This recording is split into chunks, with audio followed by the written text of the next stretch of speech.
I'm Sawyer, and you're listening to Our House, A to Z. All right, we're back. Good to see everybody again. Hey, welcome back to our house. Yeah, welcome back. Welcome back. I mean, we're just so happy you came over. Happy Friday. Happy Friday, everybody. Now, if people really came over, I'd be thrilled. What would they experience? They'd experience a lot. Yeah.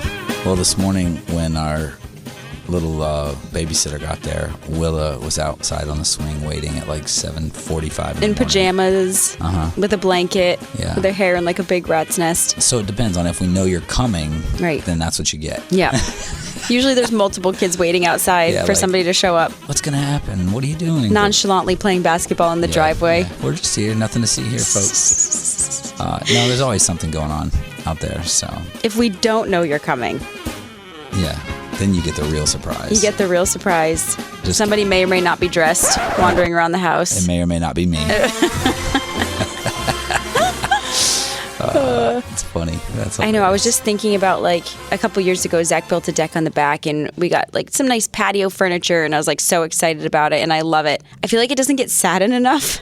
I don't know if anybody else experiences this with patio furniture, that it doesn't get sat in enough and the upkeep, the clean part of it is driving me crazy. Like how to keep it clean is driving me nuts. Like it's like there's always stuff on it and then it's like the pollen season and is everybody else, I need some patio furniture advice. Are we hosing this stuff off? Do we just lay it out in the grass and hose it?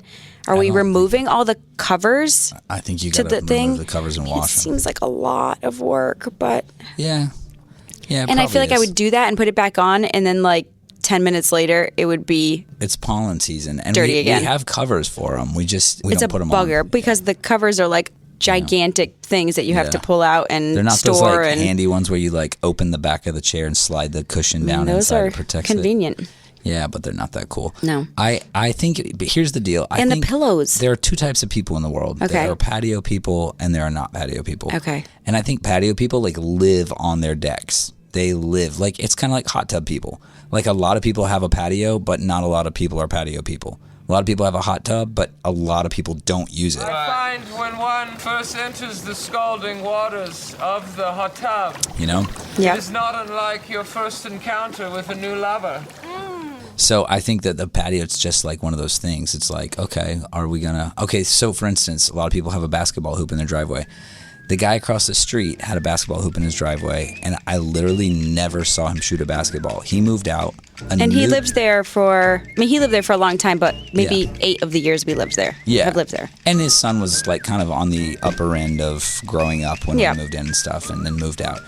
But he was still a really active guy. He walks every day. I love that guy. And I just talked to him. He's awesome. Dave Foss, big shout out if you're listening. And then a new couple moved in, and the guy's out there shooting hoops like every day. Every day. And I'm like, so there are basketball hoop people, and there are not basketball hoop people. And it doesn't matter whether there's one in your driveway or not. What matters is if you're that person. Right. And so maybe we're just not deck people, and I made a mistake of building a 1,000 square foot like enormous I don't think you made a mistake. I love it. It's decking just it out. I wish at it. Big deck energy. Wish we used it more. Yeah, me too. I wish we used it more. And I just don't know how to make that happen. Well, I got really convicted because Steve was telling me a while back, he was like, he works so much on his yard, and he was like, his son Steven was saying, Dad, Can you talk louder because you're whispering? Sorry. Oh, sorry. And his son, Steven, was saying, Dad, when are you guys going to just like enjoy the yard? Like you work on it and then you like leave and then you come back and work on it and then you leave, it's whatever.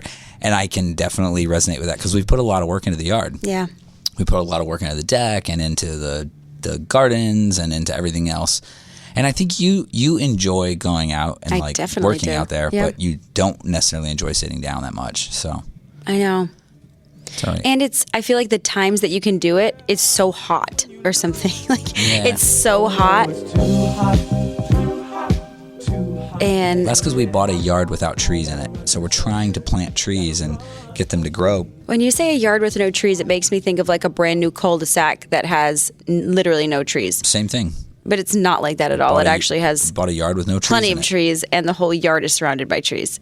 Yeah, and it's so hot because there's no shade because there are no trees. So it's like, But it's a yard with trees and surrounded by trees. So it's very confusing. No, is there like a giant tree overshadowing the deck? No, there's not. no. You're correct in There's that. actually no tree overshadowing the deck, and that's why you can fry an egg on a couch cushion out there in like the middle of the We afternoon. will enjoy our deck later on in the season. That's what I've decided. Okay. All right. And when the mosquitoes are dead. Yeah, that's true too. I'm a mosquito magnet, so. So here's something, and I'm hoping somebody can empathize with me. I've never been a huge fan of change. And I look back to when we moved into the house we're in now. It was at a time when it was December of 2014 that we actually did the official move. Yeah.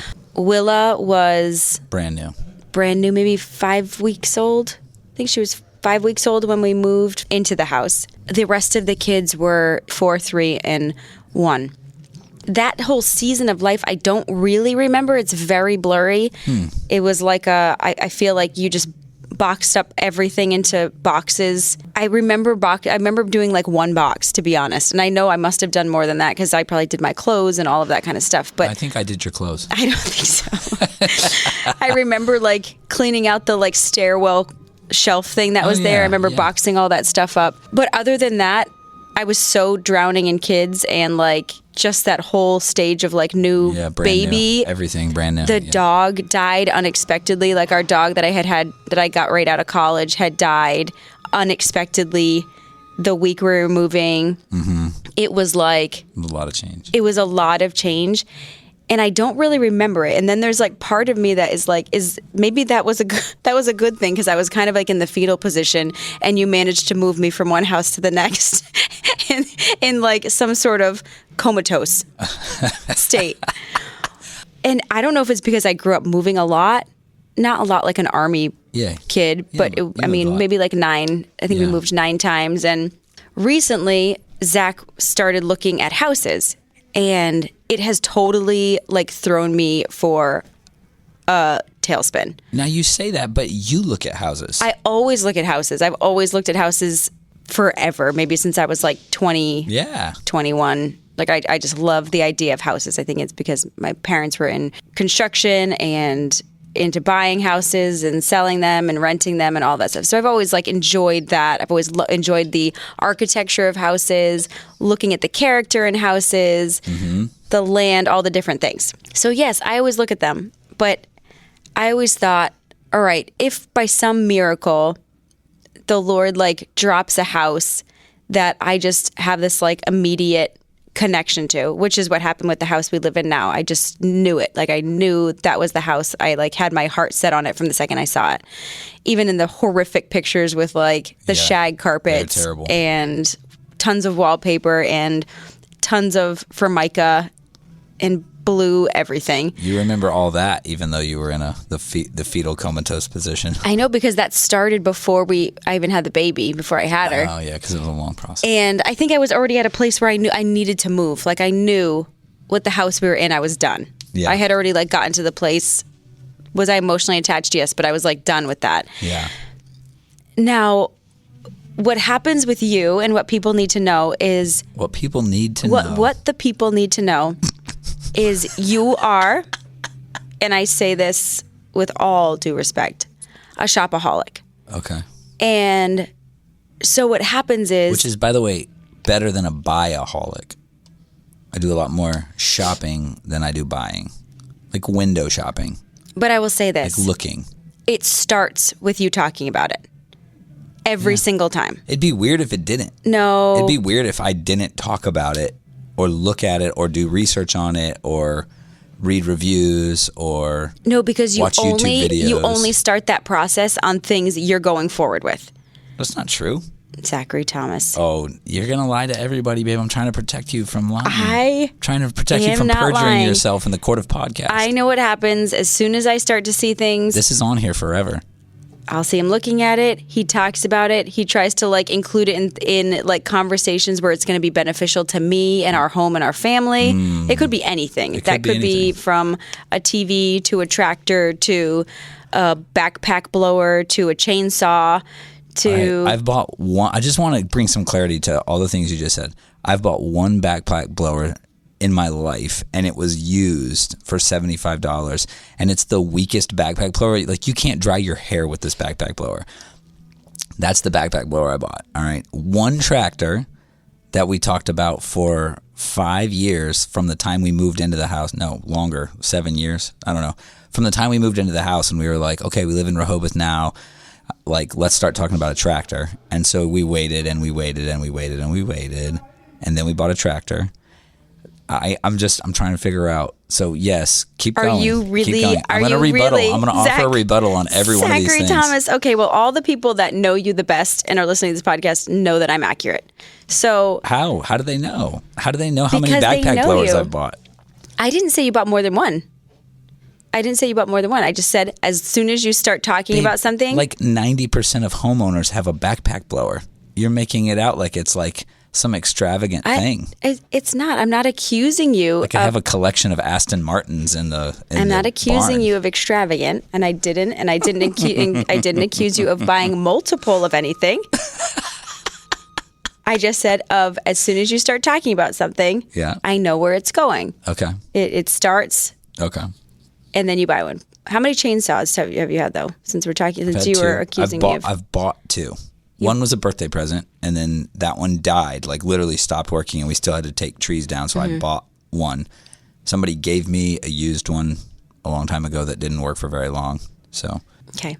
okay. Once you get your eyes set on something, you start pursuing it. Okay. And a lot of times it makes me uncomfortable because we'll start talking about like, hey, what kind of, maybe I get a new car one day. Like, let's start talking about it. And it's like the next second I'm in the parking lot, like I'm in the lot looking at the car, trying to hide behind the car so any of the salespeople can't see me and come talk to me because I'm petrified of car dealers. That's not being a shopaholic. That's just being like driven. That's just I know moving quickly. You I'm a quick move mover. quickly. You move quickly, and this is what I'm trying to get to: is that somehow you ended up getting Zillow emails. I don't even know how. Me neither. I don't even know how you got Zillow emails, but you get them, and Go on. you are looking at houses, and now you're driving me down driveways to look at the house. Private and driveways. private They say driveways. no trespassing. Oh, you shouldn't have said that. Shouldn't have said that. Now it's on you. Uh-oh. And I'm nervous. I'm starting to get nervous. You said you were going to call Christy and set up a walkthrough. Yeah. And I did. I already did that. No, I you already did didn't. a She's on walkthrough. vacation. I'm already doing a walkthrough. She's on vacation. I'm just kidding. And I'm starting to sweat a little bit here. Hey, girl, let me see. Like just the idea of moving, like the change of that, I could just cry. Don't cry. And so what is You're gonna that? love this new house. And so what is that? You're gonna Don't love it. stop. What is that? Because Those are going to be tears of joy. do you have any like change, like dread? Nope. So you say that, except you have T-shirts and stuff from when you were like 10. But I'd also have no problem buying a new T-shirt. No problem buying a new one, but getting rid of the old one you do. Okay. So is that the change too? I You don't think wanna get rid of so. old I things? mean, I think it's I'm like a definitely- sentimental thing. So we've also openly admitted on this podcast we borderline as hoarders, that we have a lot of old, like keep a lot of stuff. We keep a lot of things. I don't think it's fair to say we. Oh, you neither. Okay. I don't feel like it's fair to say that we borderline as hoarders. Okay. All right. That's fine. I mean, I even got rid of all my CD cases. Yeah, but you did it like 15 years after everybody else. You did it because somebody planned an intervention and you caught wind of it. Just kidding. When we moved out, part of the reason why moving us was such a feat was not because we had 4 little kids and Yes, like it was. No, it was because we had a full-sized attic that looked like we had lived in the house 70 years. I know, because what happened was as soon as we got into that house, And we it wasn't started all having my kids. stuff. It wasn't all just my stuff. I know, but we started having kids, so I never had this. We never had the ability to like go clean it out. That's true. It was like there was That's no true. capacity. You were in like an attic, and how was he going to bring all the kids up there and try to sort through stuff and go through stuff? It just didn't happen. It was No, like, it didn't. It's true. I mean, even since we've been in the house we're in now, how many times have we gone through the basement? Like several, Yeah. where we've gone through and gotten rid of stuff. So Yeah. anyway, Anyway. So I think that, if it's getting rid of old T-shirts, then... I know, but so why do you have like more of an attachment to like an old T-shirt that was like $10.99 in 1994? Why do you have more attachment to that than like the home that you've lived in with your family, that you've like raised your children in, that you've done tons of renovation in, and I don't know, like has so much memory, and you're like, well, that T-shirt I wore in my elementary school. Yeah. And it's like ratty and has holes in it. There's just not that much. There's not that much about a T-shirt to like or not like. So it's like either a comfortable T-shirt that you feel like fits well. It doesn't rub you in the wrong places. It's not tight in the armpits or too long. You know, I'm talking about stuff you don't even actually wear. It camouflages the midsection. You know, so if it did, I'd let you keep it.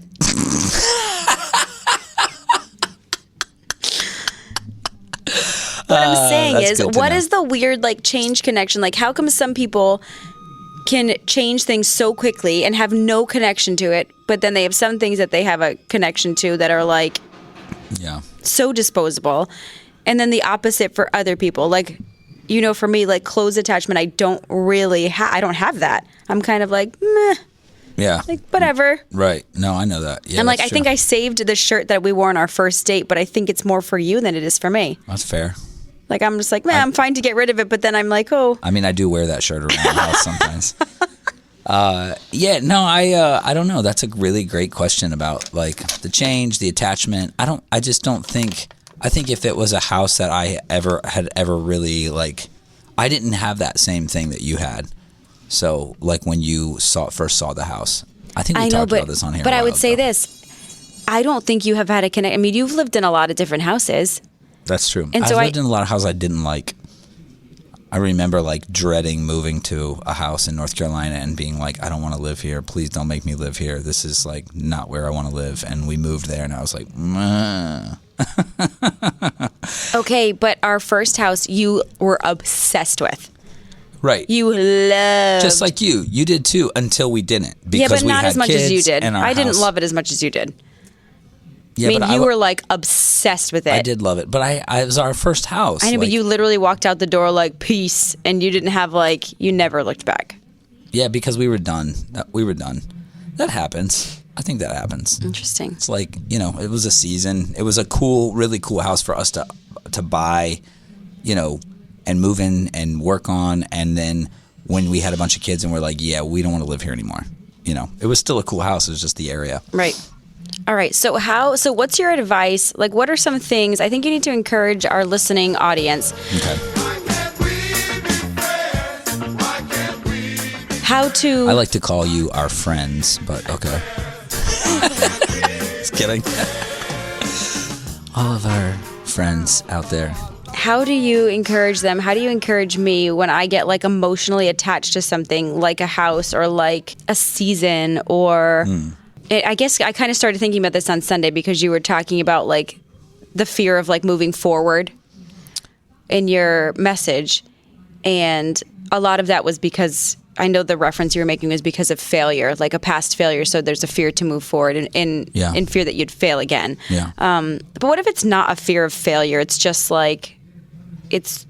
a fear of change, like just the idea of things changing and having the emotional part of your heart set on certain things. What's the Lord's say on all of that? Like, what's his heart for us? What's really cool about the Lord is like he never changes. He is the immutable God. And I think that what's really cool about that is for somebody out there who is not comfortable with change, who does not love change, who is not comforted by the thought of change, that is something that God says to you and for you. Like, he's the same God, the same one you met, on your knees at 5 years old when you gave your heart to Jesus. He just doesn't change. His promises never change. Heaven is going to always be what he's promised it would be. But I think everything else does. I think everything else in the world changes. And I think that can be a little bit of a difficult... I don't know, maybe that's a lot to digest, but usually if we don't like change, it's not for a good reason. I'll say if we're specifically afraid of change. Right. If we're afraid of anything, it's probably not for a good reason. But most of the time, I would say if there's some reason, like if I have some wound or some trauma in my past, and that's why I like to keep old T-shirts, because I like, maybe went for a season like through the Great Depression when you couldn't find a T-shirt, and so you had to keep sewing patches on the old ones, or I hoard food because there was a time in my life when I went hungry. Usually if there's something that we're afraid of in our present, it's because something gave rise to that in our past. But I think what's if I had to encourage anybody in a time, it's to know that like God brings us through seasons, and I mean even Solomon says it in Ecclesiastes that there is a time for everything. There's a season for everything. There's a season to live in East Providence. There's a season to live on, whatever street. There's a season to live at this address and for your kids to be this age. I know a lot of parents are really struggling with, their kids getting older and moving out of diapers or out. Most parents aren't. Most parents are ready for their kids to move out of diapers. But I mean, even the diaper itself, it's like when I think of change, I think of changing a diaper. And I think of like how in a weird way, anything that we're afraid to change, like pull it into this paradigm of, okay, there's stuff in that you can leave behind. There's stuff in that you can throw out. And there's that the Lord wrapped you in that or provided you with that or covered you with that for a season, and that it served a really great purpose. But you're growing, you're changing. Like our kids wore different size diapers as they got older, but even in those sizes, how many diapers do you go through in a day? Yeah. That you take off, you wipe off, and you pin up and throw away. And in a weird way, I think there's something fresh that I love about a new thing, about a new season, about a new sanctuary to move into. Right.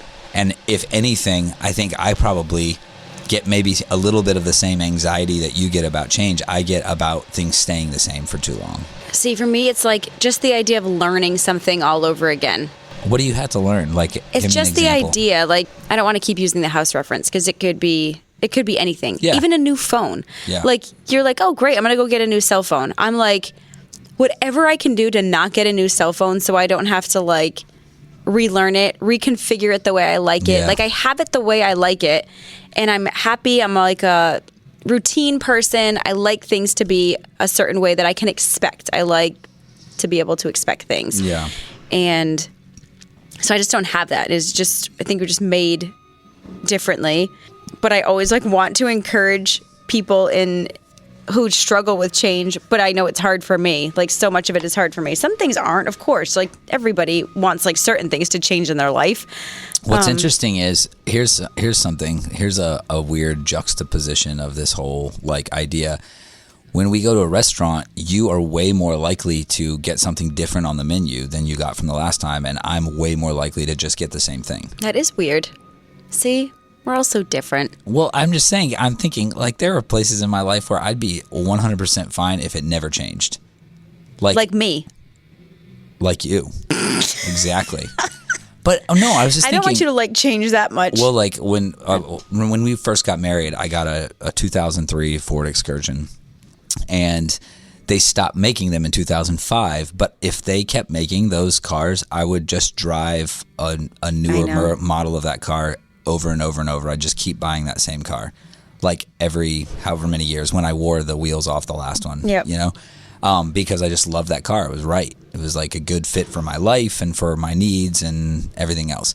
So I think that there are some things like that are like. So can't you understand when I say I don't want to move? I can. Like that feeling of like. I can.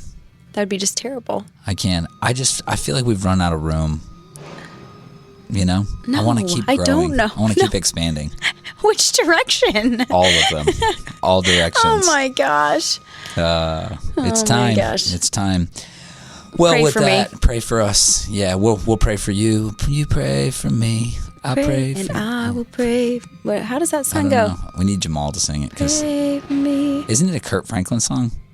Or is it like a I was thinking. Hezekiah Walker? I think I was going more Stephen Curtis Chapman vibes. So it's probably two different songs. You pray for me, and I'll pray for you. Two different songs. Oh, okay, yeah, never mind. Mine's more like 90s sounding. Mine's 90s, but like religious R&B or something. Oh, okay, yeah. No, this is not R&B at all. Okay.